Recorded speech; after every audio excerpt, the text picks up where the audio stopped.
যশো দেহি দিশো জহি। এই এই দাঁড়া, চাবিটা বের করি। কোথায় যে ঠুকিয়েছি। ইস, কি অবস্থা রে তোদের বাড়ির! হুম, কত বছর কেউ থাকে না বল। তোরা এবার জোর করলি তাই এলাম। তা বাড়িটা প্রমোটিং করছিস না কেন? কথা চলছে, ওদের লোকই তো আজ আমরা আসবো শুনে বাড়িটা পরিষ্কার করিয়েছে একটু। এই ঝিনুক, চল না তোদের ছাদের ঘরটায়। সিঁড়ির পাশে রান্নাঘর ছিল না তোদের? যেখানে বসে কাকিমা রান্না করতেন আর আমাদের খেতে ডাকতেন, মনে আছে? এই মনে আছে তোদের? হুম, আরে ছুটিস না, বয়সটা বলিস না নিজের। 40 পেরিয়েছে কিন্তু, হোঁচট খাবি। আচ্ছা আচ্ছা, ঠিক আছে, তুই জলদি আয় তো, এবার চাবিটা দে। ইস, কোথায় বসবো রে, এত ধুলো! চল ছাদে যাই বরং। যদিও মাথার ওপর এখন গোমোট আকাশ, তবুও ছাদেই যাই চল। এই তোদের তোদের মনে আছে এই এই এই ঘরটায় আমরা খেলতাম কত? রোজ বিকেলে তুই ডাকতে যেতিস আমায় শীর্ষ, তারপর দুজনে মিলে ঝিনুকের বাড়ি আসতাম, কখনো ছাদে, কখনো নিচের উঠোনে, আর বৃষ্টির দিনে এই ঘরটায়। তোরা সব মনে রেখে বসে আছিস ঋদ্ধি। আমি তো অফিস টোর, ছেলেমেয়ের পড়াশোনার ফাঁকে এমন জড়িয়ে আর মনেই পড়ে না কিছু। তোরা না এলে আমি আজ আসতামই না। মা মারা যাওয়ার পর আর আসিও নি। খুব টান ছিল রে, আমাদের নিজেদের বাড়িটা বিক্রি হয়ে গেছে, মা বাবাও বোনের কাছে। এখানে আমি ভীষণ আছি, কিন্তু নেইও যেন। তোর তো বিদেশে নিজের গাড়ি বাড়ি, বড়লোক বর সবই আছে, তবু এই অতীত বিলাস কেন ললনে? হুম। এই তারটায় কাকিমা শাড়ি মেলতেন না রে? শাড়ির আড়ালে আমরা লুকোচুরি খেলতাম, মনে আছে? এটা কিনা জানি না, তবে হ্যাঁ, দড়িতে টান টান করে শাড়ি না মিললে মায়ের আবার হতোই না। জানিস শীর্ষ, আমেরিকা আমার ছোটবেলা কেড়ে নিয়েছে।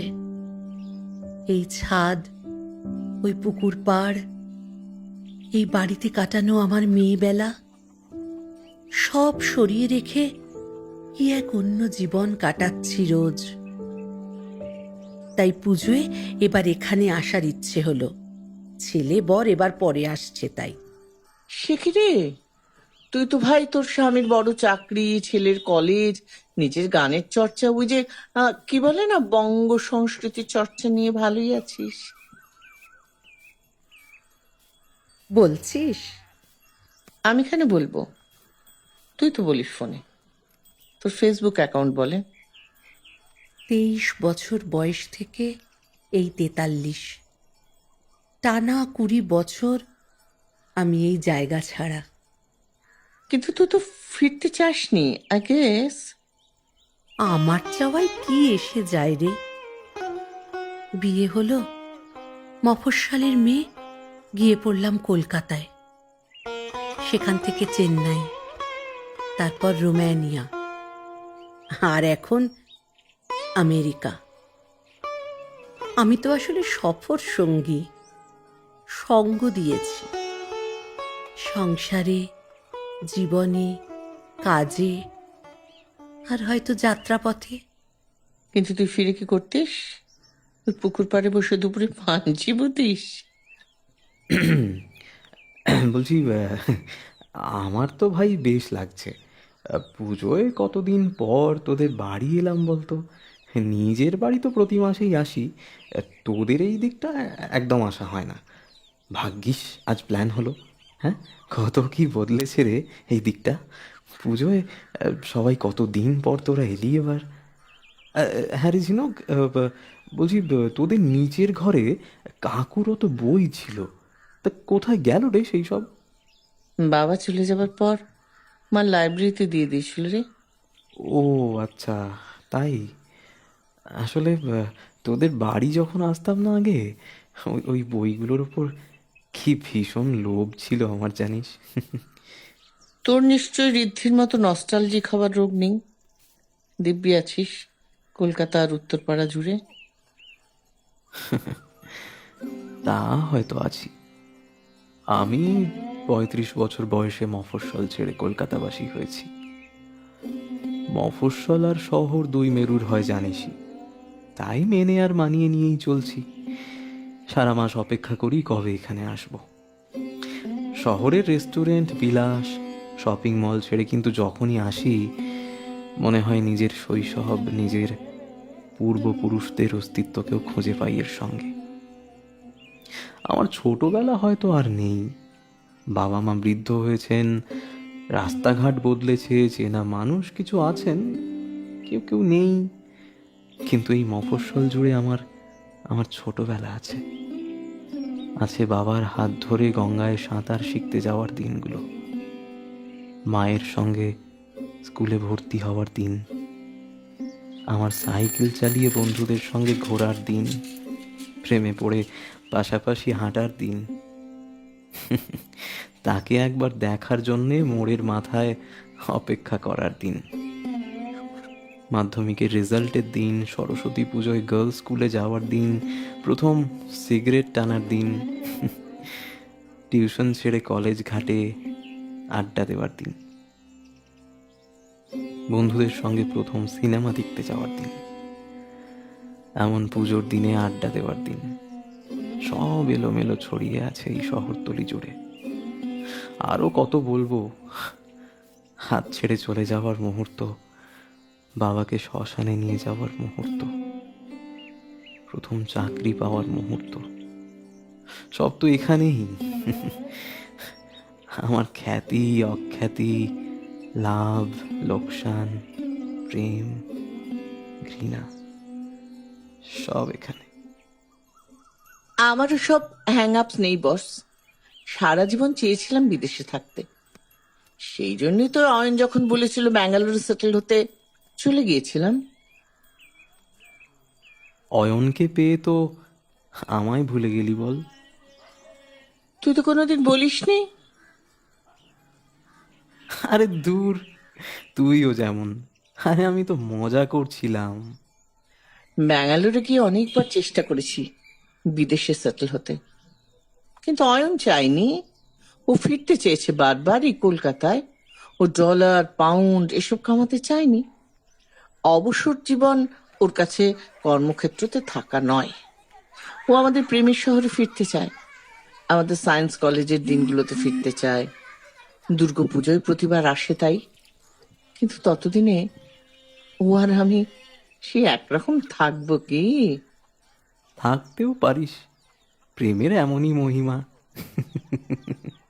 এই শোন, আমি এই ছেদো প্যান প্যানের সেন্টিমেন্টকে যে কোনো দিন পাত্তা দিই না, তোরা তা জানিস। এই লোডশেডিং, এই হিউমিডিটি, এই পলিউশন, এই রাজনীতি, এই বন্ধ, দুর্গাপুজোর এই ভিড়, এই প্রেম আমার জাস্ট ভালো লাগে না, অসহ্য লাগে। এই এখনো যে বসে বসে ঘামছি, আমার এটাও ভালো লাগছে না, একেবারে ভালো লাগছে না। তোরা আসলে দেশে আছিস তো, তোরা কত সহজে বলিস এই সব কথা। নিজের কাছের মানুষের চলে যাওয়ায় এসে পৌঁছতে পারিনি আমি। যাদের কাছে বড় হলাম তাদের শেষ দেখা দেখতে পারিনি আমি। তোরা বুঝবি না সে যে কি যন্ত্রণা। কত বছর পর দুর্গাপুজোয় এলাম রে। সব একসঙ্গে পাওয়া যায় না রে, পাওয়ার ইচ্ছেটাও করতে নেই। সারা জীবন এক আরামবহুল জীবন। স্বামীর চাকরি, অফিসের পার্টিতে যোগ্য সঙ্গত, নিজের গান চর্চায়, কোথাও আমি নিজের সেই ঘুম ভাঙা মফস্বলী সকালটা পাই না। সেই ফেরিওয়ালার ডাক, সেই চেনা মানুষগুলো, সেই রাস্তা, মাঠ, স্কুলের চেনা ছবিগুলো রোজ খুঁজি আমি। যে মেয়েটা স্কুল ছুটির পর এক ছুটে স্কুল বাড়ির বাইরে এসে ঠেলাওয়ালার আচারের শিশিতে হাত দিত, একটু উঁচু ক্লাসে উঠে আধো অন্ধকারে হাতের ভেতরে হাত ডুবিয়ে হাঁটত, সেই মেয়েটা তো হারিয়েই গেল।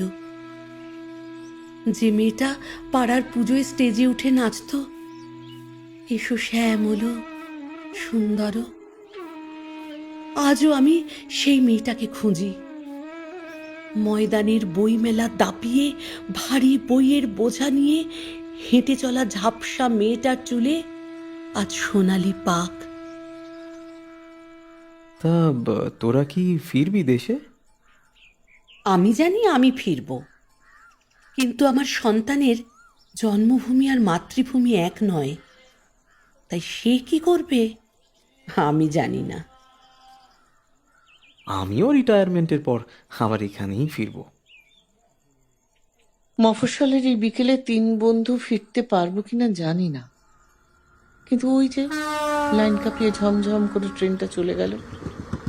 এই যে নিজের স্কুলের ছাতিম গাছটা, আমার চেনা রাস্তা, অচেনা সুপারমার্কেট, আমার 2 বিনুনির মুগ্ধ দৃষ্টি, মুঠোর ভেতরে শিউলি ফুল, হাতে লেখা চিঠির পাতা জুড়ে ভালোবাসিরা, আমার বাবার অফিস ফেরত বাজারের থলি, ঘামে ভেজা মায়ের মুখে লক্ষ্মীর পাঁচালির একঘেয়ে সুর, স্বপ্নের ঝুপ করে যেমন সন্ধে নামত, আজও তেমনই নামলো। অনেকদিন পর আবারও নামলো। তোদের বলা হয়নি একটা কথা। কি রে? আমার আর অয়নের সেপারেশন চলছে। সে কি বলিসনি তো? কি হলো ঝিনু? অয়নের আমায় খুব আবেগহীন লাগে। আমার নাকি ইমোশন নেই, তাই যার ইমোশন বেশি ও আপাতত তেমনই কারোর সঙ্গে থাকে। আমি এই বাড়িতে হয়তো আবার ফিরে আসবো রে। বিক্রি করবো না আজকের পরে এই বাড়ি, একটু সারিয়ে নিতে হবে, এই যা। বড্ড ক্লান্ত রে আমি, সারা জীবন ছুটে ছুটে। তোদের তোদের ছাদে ওঠার সময় দেখলাম বাগানের বটগাছের শিকড় তোদের বাড়ির দেওয়াল জুড়ে, সিঁড়ির দেওয়াল জুড়ে বটগাছের শিকড়ের সুতো একেবারে ভর্তি। ওই সুতোগুলোয় একবার হাত দিবি? চল চল, সেই সেই ছোটবেলার মতো 3 জনে একবার হাত রাখি পর পর। ভয়ে কুঁকড়ে গেল ওরা, যেন দেখলি আমাদের চিনতে পারলো না, আমায় চিনল না। আমায় সত্যি কুঁকড়ে গেল নাকি আমার ভুল? আমি চাই ফিরে যেতে সেই গায়, বাঁধানো বটের ছায়, সেই নদীটি হাওয়া ঝিরঝির, মনের গভীরে পড়ে থাকা যত স্মৃতি বিস্মৃতি কখনো কি ভোলা যায়।